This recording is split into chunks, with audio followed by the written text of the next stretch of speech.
आपण रोज अशा बातम्या ऐकतो की कुठेतरी पूर येत आहे, खूप जास्त पाऊस पडला आहे, दरड कोसळली आहे. आणि उन्हाळ्यामध्ये आपण अशा बातम्या ऐकायचो की हीट स्ट्रोक आला. हीट स्ट्रोकमुळे विद्यार्थी बेशुद्ध पडत आहेत आणि टेम्परेचर खूप जास्त वाढत आहे, हीट वेव्हज येत आहेत. आणि आपण ऐकतो आणि सोडून देतो की हां, हे असंच आहे. मलाही कोणी 1.5 वर्षाखाली विचारलं असतं की जलवायू परिवर्तन म्हणजेच क्लायमेट चेंज होतोय, तर आपण काय करायला हवं. मी म्हटलं असतं की सरकार करेल जे करायचे ते, आपण काय करणार ना याच्यामध्ये. थोडंसं वाचलं त्याच्यावरती, तेव्हा मला समजलं की क्लायमेट चेंजचे प्रमुख कारणं काय आहेत आणि ते सरकारकडून फक्त नाही होणार. त्यासाठी प्रत्येक माणसाला हे युद्ध लढावं लागेल.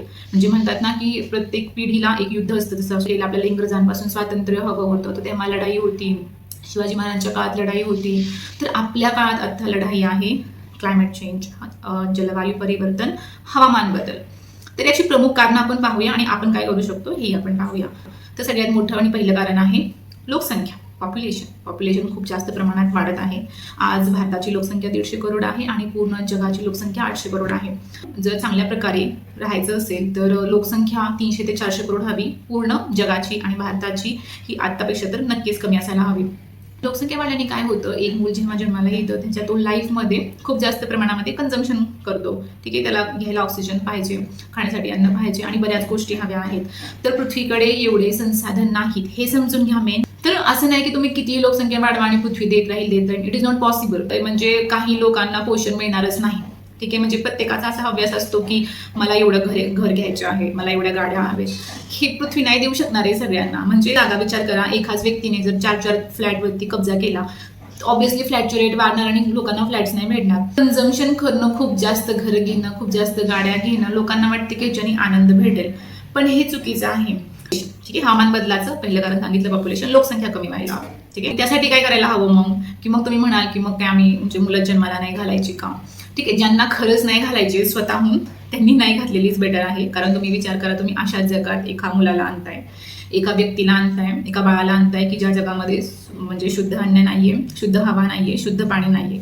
म्हणजे त्याची काय चूक आहे. जो व्यक्ती जगामध्ये येतो, विचार करा त्याला किती भोगावं लागणार आहे. म्हणजे आत्ताची परिस्थिती तुम्ही म्हणू शकता की चांगली आहे, इथून पुढे 10-20 वर्षांनी म्हणजे प्रत्येक वर्षीच बिकट होत चालली तुम्हाला दिसतंय ते. आणि त्याच्यानंतर तर काय होईल तुम्ही स्वतःच विचार करा. आणि दुसरं कारण म्हणजे ॲनिमल ॲग्रिकल्चर म्हणजे की जनावरांसाठी शेती केली जाते. की 70 ते 80% जी शेती आहे ती फक्त आणि फक्त जनावरांसाठी केली जाते.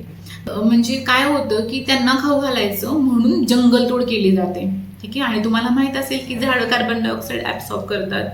आणि जर तेच गेले आणि लोकसंख्या वाढली म्हणजे कार्बन इमिशन वाढते आणि कार्बन जे सोक करणारे गोष्टी आहेत त्या कमी होत चालले. तर तुम्ही विचार करा काय होईल, AQI वाढणार. ठीक आहे, आणि ह्या सगळ्याचा परिणाम पावसावरती होणार. ते ना, जलवायू परिवर्तन म्हणजे पॅटर्न बदलतोय. योग्य वेळी पाऊस पडत नाही, तो अकाळीच पडतो, खूप जास्त पडतो, खूप कमी पडतो, अशा गोष्टी होतात. बरोबर, याला जलवायू परिवर्तन म्हणतात. आणि याचा इफेक्ट सगळ्यांवरती होणार आहे, हळूहळू होणार आहे, पण सगळ्यांवरती होणार आहे. तर मग काय करायला हवं, याच्यावरती उपाय काय आहे की आपण मांसाहार बंद करायला हवा. आणि अहिंसा हा सगळ्यात मोठा धर्म आहे. तर प्राणी आणि देवाच्या नावाने तर कृपया प्राण्यांचा बळी देऊ नका. कारण त्याचा अर्थ असा असतो, पशुबळी म्हणजे ॲक्च्युअलमध्ये पशुबळी नसतो, तो आपल्या आतील पशुचा बळी द्यायचा असतो. आपल्या आतमध्ये जो कोणी बसलाय ना, जो हव्यास करतोय, हेही हवंय तेही हवंय, ईर्ष्या करतोय, त्या पशुचा बळी द्यायचा. कारण आपण जंगलातून आलोय, आपल्यामध्ये अजूनही तो पशु आहे, त्या पशुचा बळी द्यायचा. ॲक्च्युअलमध्ये मला सांगा, प्रकृती देवी असते. देवी म्हणजे प्रकृती, देवी म्हणजे कोणती स्त्री नाहीये की जिला तुम्हाला म्हणजे बकरी हवी आहे, असं नाही. प्रकृती. आणि तुम्ही विचार करा, तिच्या समोर तिच्याच लेकरांना कापताय तुम्ही, आणि तेच म्हणजे म्हणतात ना कर्माची फळं, की हे जे करताय ऑब्व्हियसली प्रकृती आहे ती रागावणार आणि अशा गोष्टी घडणार. तर डेअरी इंडस्ट्री, आता काही जण म्हणतील की आम्ही तर शाकाहारी आहोत, आम्ही तर मांसाहार नाही करत, पण म्हणजे तोही मांसाहारच आहे, दुधाचे पदार्थ खाणे. मी ॲक्च्युली शाकाहारी समजायचे स्वतःला, कारण मी कधी मांस नाही खाल्लं माझ्या आयुष्यामध्ये. मी दुधाचे पदार्थ खायचे, पण जेव्हा मला समजलं की दुधाचा रंग ही लालच आहे. म्हणजे बघा, दूध काय कुठल्या झाडाला नाही येत, प्राण्यांपासून येतं. आणि जेव्हा गाय दूध द्यायचं बंद करते तेव्हा तिला स्लॉटर केलं जातं आणि तिचं पूर्ण आयुष्यभर शोषण केलं जातं. आणि ज्या दुधावर तिच्या बाळाचा हक्क होता ते दूध आपण घेतो, तिला रोज इंजेक्शन दिली जातात. ह्या गोष्टी जेव्हा मला समजल्या तेव्हा मी व्हीगन झाले. आता व्हीगन म्हणजे की प्लांट बेस सगळं खायचं, ॲनिमल बेस काहीही नाही. म्हणजे ॲनिमलकडून जे काही येतं, जसं आम्ही मग मधही नाही खात आणि वस्तूही नाही वापरायच्या जे प्राण्यांच्या चमड्यापासून बनतात. म्हणजे एखादी म्हैस कापली जाते तर त्याच्यामध्ये खूप अवयव असतात, खूप काही असतं, तर प्रत्येकापासून प्रत्येक इंडस्ट्रीला लाभ होतो, वेगवेगळ्या वस्तू बनतात. आणि आपण म्हणजे भारतामध्ये तर आपण गायींना पुजतो. मी लहानपणापासून ऐकलं की गायीच्या पोटात 33 कोटी देव असतात. अरे ते असो नसो, पण तो एक प्राणी आहे, त्यालाही जगायचा अधिकार आहे. आणि आर्टिफिशियली त्यांना प्रेग्नेंट केलं जातं, आर्टिफिशियल त्यांची पॉप्युलेशन वाढवली जात आहे. तर म्हणजे दुधाचे पदार्थ जर खाणं बंद केलं आपण आणि मांसाहार बंद केला तर क्लायमेट चेंजला आपण आवर घालू शकतो, त्याला कमी करू शकतो.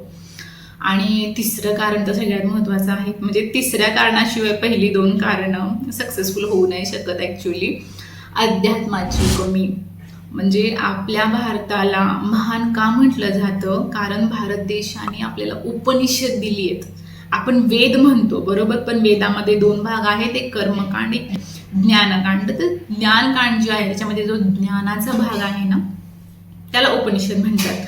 तर उपनिषदामध्ये सांगितलेलं आहे आपली जी आतमध्ये बेचैनी आहे, जो म्हणतो की माझं माझं मला हे हवंय, मला ते हवंय, तो कोण आहे, त्याच्याबद्दल सगळी माहिती आहे. म्हणजे माणसाला दुःख काय आहे, ते दुःख दूर कसं करायचं, तर निष्काम कर्म काय आहे, ह्या सगळ्या गोष्टी सांगितलेल्या आहेत. मग आपल्याला कळतं की आपण कोण आहे, मग आपण आपलं कन्झम्पशन जे आहे मग ते कमी होतं.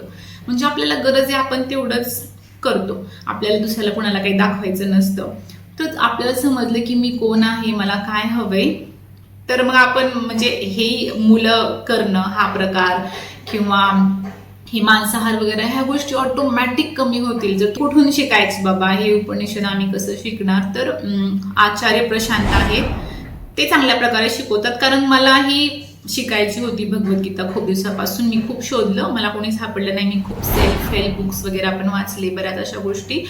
पण जे शेवटचं जे ज्ञान मिळालं ना मला, जे कामाचं मला वाटलं की अरे हे खतरनाक, हे उपयोगी आहे, हे ते म्हणजे आचार्य प्रशांत यांच्याकडून मला भेटलं. ते कबीर साहबने सांगितलं आपल्याला, उपनिषदांमध्ये जे आपल्याला ज्ञान आहे, जे भारतीय दर्शन आहे ते सांगतात. आणि बाहेरची म्हणजे फॉरेन फिलॉसॉफी पण ते शिकवतात.